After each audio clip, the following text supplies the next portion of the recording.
नमस्कार। कक्षा पंचमी, विषय हिंदी, पाठ 6, भाग 3, प्रकरण स्वस्थ तन सुखी जीवन।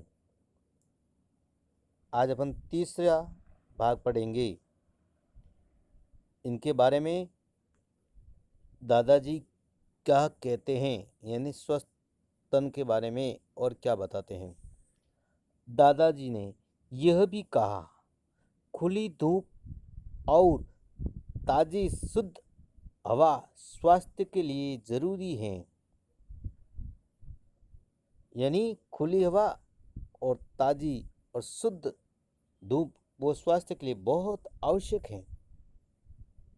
धूप से हमें विटामिन डी मिलता है, यानी धूप से हमें विटामिन डी मिलता है जो शरीर के लिए बहुत ही आवश्यक है, ज़रूरी है, जो शरीर के लिए बहुत ही ज़रूरी है।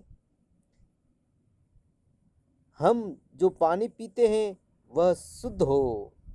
पानी भी जब पीते हैं ना, वह भी शुद्ध हो। पानी को छान कर पीना चाहिए। पानी ऐसे कुएं का हो जिसकी रोजाना सफाई होती हो। तोसी बोली, हमें गुरुजी ने भी बताया था कि गंदा पानी पीने से हम बीमार पड़ जाते हैं। सही बताया तुम्हें। हमें बहुत सी बीमारियां तो अशुद्ध पानी पीने से ही होती हैं। हमें शुद्ध पानी ही पीना चाहिए, यानी अच्छी तरह से छान कर कपड़े में से या उसमें दवाई डालकर पानी में के कीटाणु मारकर फिर शुद्ध करके पीना चाहिए। बातें हो गई हो तो खाना लगा दूं? सुषमा की आवाज आई। कहा कि भाई आप सबकी बातें वार्तालाप पूर्ण हो गई हैं, तो क्या मैं भोजन लगा दूं?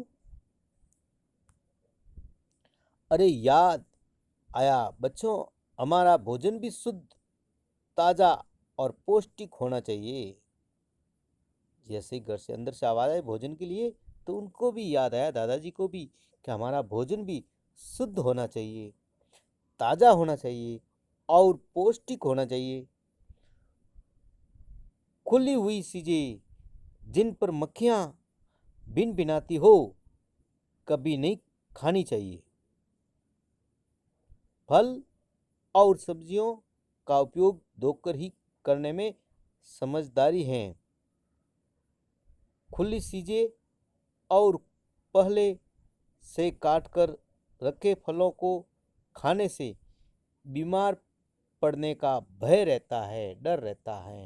यानी पहले से खुली वस्तु को नहीं रखना चाहिए, ढक कर रखना चाहिए, या पहले काट के नहीं रखना चाहिए, क्योंकि उसको खाने से उसके ऊपर कीटाणु पनप जाते हैं। तो इसलिए कभी नहीं रखना चाहिए, बीमार होने का डर रहता है। विद्यालय में मिलने वाली डी वर्मिंग की गोलियां से भी पेट की बीमारियों दूर रहती हैं। यानी विद्यालय में पेट डी वर्मिंग की गोलियां जो दी जाती है, उससे पेट में होने वाली बीमारियां वो दूर रहती हैं।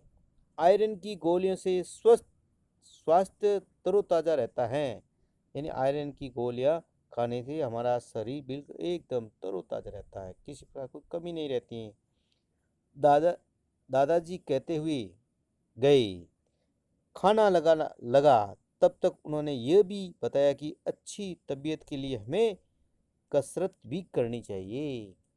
कि भाई खाना दादाजी हो गए तभी गए, तो हमें अच्छे स्वास्थ्य के लिए, शरीर के लिए व्यायाम शारीरिक भी करना बहुत आवश्यक है। समय समय पर रोजाना खेल में रुचि ले, मगर खेल वो हो जिनमें शारीरिक व्यायाम व्यायाम हो जाए।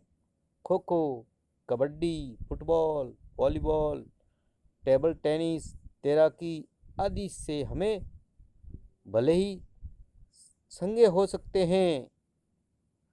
तभी दादाजी भी टहलते टहलते आ गए और बातें सुनकर कहने लगी, कुछ मेरी भी सुन लो, खुश रहना।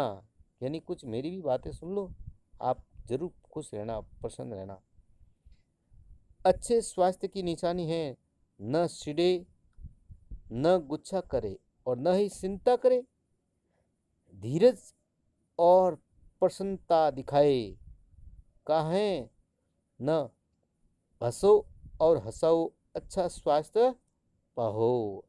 हंसो और हंसाओ, अच्छा स्वास्थ्य पाओ। हमें भी अच्छे कार्य के लिए, स्वस्थ रहने के लिए हमेशा हंसते रहना चाहिए, कभी उदास नहीं रहना चाहिए।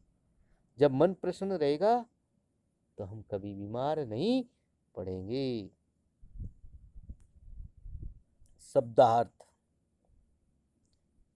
स्वच्छ, साफ, पवित्र, तरोताजा, ताजगी भरा। व्यायाम, कसरत, तबीयत, स्वास्थ्य, धीरज, धैर्य। बोध प्रश्न: 1. धूप से हमें क्या मिलता है? बहुत अच्छा, साफ। प्रश्न 2. अशुद्ध पानी पीने से क्या होता है? अच्छा, बैठो। प्रश्न 3. हमें कैसा भोजन करना चाहिए? हाँ, शुद्ध भोजन करना चाहिए। बहुत अच्छा। प्रश्न 4. आयरन की गोलियां खाने से शरीर कैसा रहता है? हाँ, बहुत अच्छा। गृह कार्य। प्रश्न 1. खाने पीने में हमें क्या ध्यान रखना चाहिए? प्रश्न 2. किस तरह के खेलों को दादाजी ने स्वास्थ्य के लिए अच्छा बताया है? प्रश्न 3. इस पाठ का सारांश क्या है? प्रश्न 4. बीमारी का प्रमुख कारण क्या है? धन्यवाद, बहुत अच्छा। गृह कार्य को, बोध प्रश्नों को, शब्दार्थ को अपनी उत्तर पुस्तिका में सुंदरता से कीजिए।